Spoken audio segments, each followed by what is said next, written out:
Oi pessoal do canal, sejam bem-vindos a mais um vídeo e hoje nós vamos sair um pouco da linha do direito do trabalho e vamos estudar um tema relacionado ao direito constitucional, que por ser constitucional é interesse de todos. Você com certeza nos últimos dias passou a ouvir acerca dos temas intervenção militar, intervenção federal, estado de sítio, estado de defesa, mas você sabe o que são esses institutos? No vídeo de hoje em especial nós falaremos sobre a intervenção federal. Quais são as modalidades, quais os requisitos a serem preenchidos, a quem compete a intervenção federal? Esse vídeo tem cunho educativo, é apenas para expor o que seria a intervenção federal à luz da Constituição Federal. Se esse é um assunto que te interessa para elucidação, para esclarecimento de dúvidas, eu peço que você fique comigo até o final. Desde já, deixa aqui o seu like para que essas informações cheguem até outras pessoas. Se inscreva no canal, caso você ainda não tenha feito isso, e me siga também no Instagram, que é mages.do.trabalho. Chega de papo e vamos ao que interessa.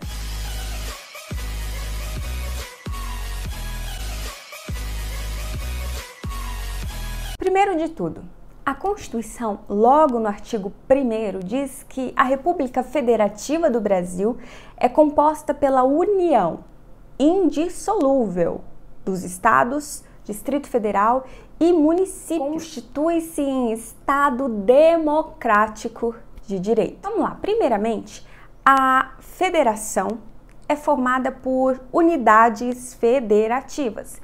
E aqui nós temos lá a União, os estados, Distrito Federal e os municípios. Cada um desses entes possui autonomia para autogoverno, autoadministração e autoorganização. Ou seja, cada um tem a sua competência e cada um deve fazer aquilo que a própria Constituição determina. A União não intervém nas decisões dos estados, nem nas suas competências.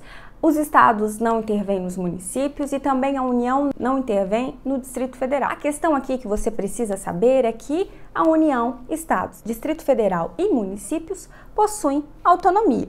E eles podem gerir a sua região ali como eles quiserem, claro, se estiverem dentro dos limites da Constituição Federal. A intervenção, assim, prevista na Constituição, ali entre os artigos 34 a 36, prevê uma possibilidade excepcional de um ente federativo intervir na administração de um outro ente em situações também excepcionais. Veja que isso vai acontecer de modo excepcional e temporário, porque a intervenção tem dia para começar e dia para terminar. Não é algo ad eternum, algo que vai durar sem que se saiba quando vai terminar. Quando o prazo estipulado inicialmente não der conta de resolver o problema, essa intervenção será prorrogada, mas também com um prazo pré-determinado. A intervenção pode ser total ou parcial. Isso quer dizer que, quando houver intervenção, pode ser nomeado um interventor para gerir toda aquela unidade administrativa, todo aquele ente federativo, ou o interventor vai cuidar de um setor específico. Veja só, a Constituição Federal Brasileira possui 33 anos, aproximadamente. Acontece que em todos esses 33 anos existiram apenas duas intervenções. Uma no estado do Rio de Janeiro e outra no estado de Roraima. Lá no Rio de Janeiro não houve uma intervenção total. Ou seja, o chefe do executivo não tirou todos os poderes do governador. Ele apenas tirou o poder da segurança pública. Mas o governador continuou responsável pelas suas outras atribuições. Interventor, então, que tem que prestar contas diretamente ao presidente da República, passou a gerir a segurança do Estado. Diferente do que aconteceu em Roraima, onde a intervenção foi total.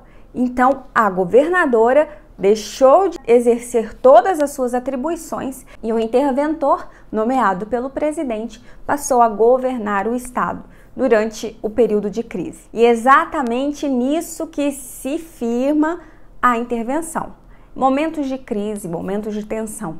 Veja só, o artigo 34 da Constituição traz as hipóteses em que a intervenção federal é possível. Primeiro, nós temos que analisar que existe a intervenção federal, que é quando o presidente da República intervém nos estados, no Distrito Federal e em municípios localizados em territórios federais, o que não acontece hoje porque nós não temos território federal. Veja que o presidente não intervém no município, não pode, a menos que esse município esteja localizado num território. Por outro lado, nós temos a intervenção estadual, que é quando um estado intervém no município. O governador do estado nomeia um interventor que vai gerir o que for necessário em determinado município. Nós temos a intervenção que é espontânea, que é aquela que o presidente vai agir sem que nenhuma outra pessoa solicite ou requisite. E nós temos a intervenção que é provocada, que acontece quando uma terceira pessoa, e aqui nós vamos saber quem são essas pessoas, solicitam a intervenção ao presidente da República, ou no caso do STF, do STJ, do TSE, que vão requisitar a intervenção. Aqui o presidente da República não tem escolha, ele tem que cumprir a ordem, pois emana da cúpula do judiciário.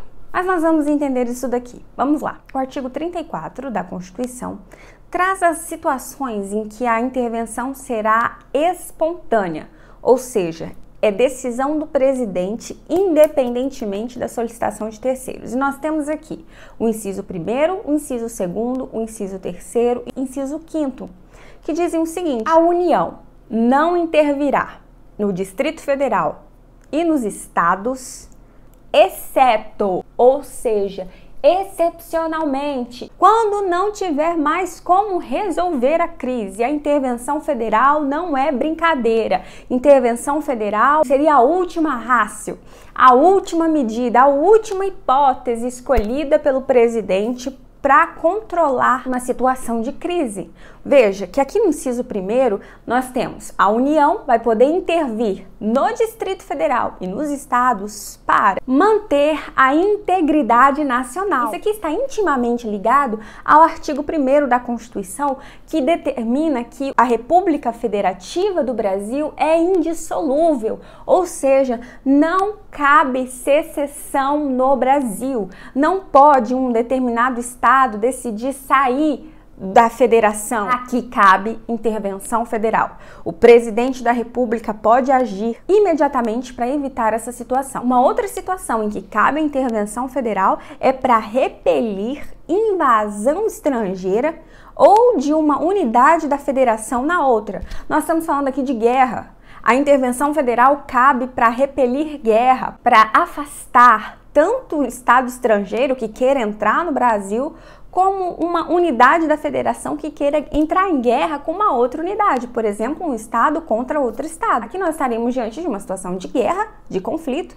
que pede a intervenção federal. A terceira situação da intervenção espontânea acontece para colocar fim a grave comprometimento da ordem pública. Aqui, como o próprio nome diz, nós estamos diante de uma desordem muito grave num estado, por exemplo. E aí, para que não haja comprometimento da ordem normal das coisas, da ordem do estado, o presidente intervém naquela situação. Foi o que aconteceu, por exemplo, no Rio de Janeiro, pois havia uma crise na segurança pública, havia um comprometimento da ordem, da paz. Por isso, a intervenção federal naquele estado, em especial nesse setor. E uma outra possibilidade em que a intervenção federal será possível pelo presidente da República de modo espontâneo, ou seja, pela vontade dele, é quando houver problema com finanças, isto é, quando houver necessidade de reorganização das finanças da determinada unidade federativa. Por exemplo, um estado que deve para a União deixar de pagar essa dívida por mais de 2 anos consecutivos, ou quando esse estado, por exemplo, não repassa aquilo que é necessário aos municípios. E essas são situações em que o presidente, porque a intervenção federal é competência privativa do presidente da República. Só o presidente da República pode intervir. Só ele tem essa atribuição. É o que nós vemos ali no artigo 84, inciso 10 da Constituição Federal. Mas é importante mencionar que, mesmo sendo competência privativa do presidente da República, essa situação precisa ser referendada pelo Congresso Nacional, que deve aprovar essa intervenção no prazo máximo de 24 horas. Se o Congresso Nacional, ou no caso de uma intervenção estadual, a Assembleia Legislativa não estiver em funcionamento no período da intervenção, é feita uma convocação extraordinária para que estes apreciem essa medida excepcional. A única situação aqui em que o Poder Legislativo não precisará referendar a atitude do presidente será quando o decreto presidencial suspender a execução do ato que foi impugnado. Então, se essa medida aqui, apenas esse decreto, trouxer a normalidade para a situação, o Congresso não vai precisar apreciar essa medida. Agora nós vamos falar sobre a intervenção provocada, que é aquela que precisa de uma solicitação ou uma requisição. Em uma, há um pedido ao presidente. Na outra, nós temos uma ordem para que seja cumprida. Aqui nós estamos falando das outras hipóteses previstas no artigo 34 da Constituição, os incisos 4º, 6º e 7º. A intervenção provocada, que acontece por solicitação, é aquela em que o Poder Executivo, que está sendo ameaçado, que está sendo coagido, ou o Poder Legislativo vai solicitar a intervenção. Isso para que seja garantido o livre exercício do Poder Legislativo, aqui no caso, ou Executivo, dentro daquela unidade da Federação. Agora, quando nós estivermos nos referindo ao Poder Judiciário, essa intervenção provocada não vai acontecer por solicitação. Não é um pedido com uma resposta discricionária do chefe do Executivo Federal. Ou seja, não cabe aqui ao presidente decidir ou não se vai intervir. Nesse caso, há uma obrigatoriedade de ocorrer a intervenção federal.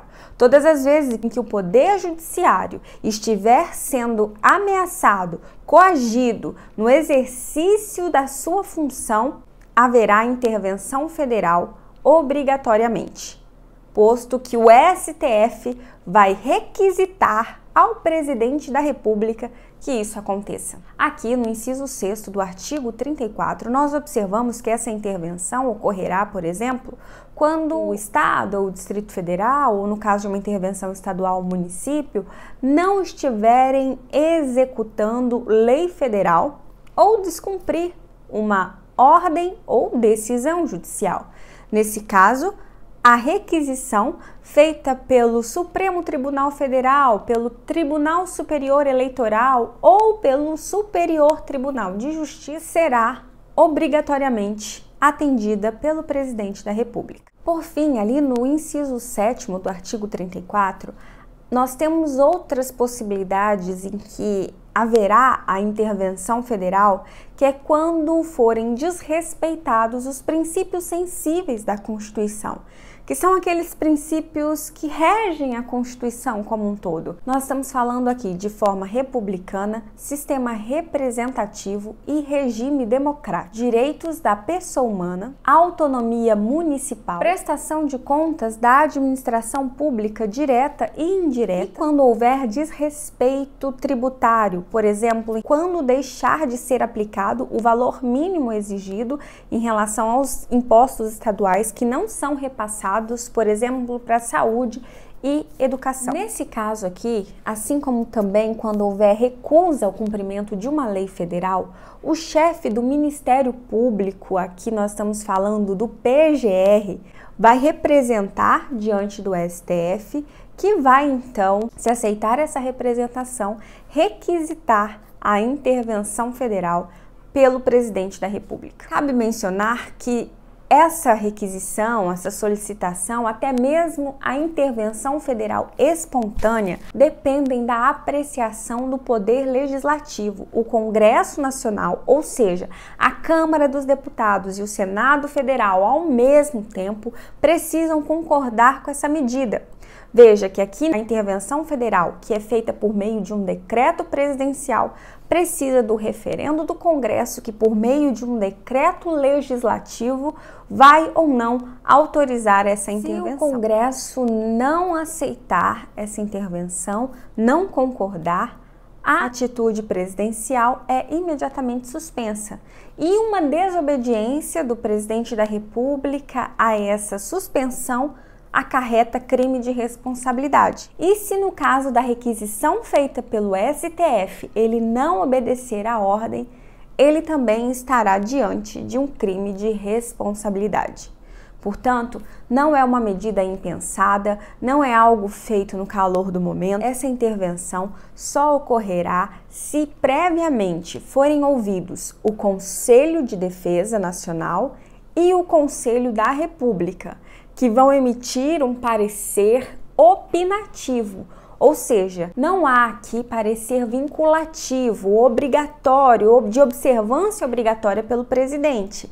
Ele apenas escuta o pronunciamento desses dois conselhos e ele decide se acata ou não. Por fim, esse documento, esse decreto presidencial que determina a intervenção, deve prever o prazo da intervenção, sua amplitude, ou seja, se total ou parcial, as condições de execução da intervenção e, se for necessária, a nomeação do interventor. Bem, esses são os parâmetros gerais acerca da intervenção federal. Se esse vídeo foi útil, eu peço que você deixe aqui o seu like, se inscreva no canal, ative as notificações e me siga também no Instagram.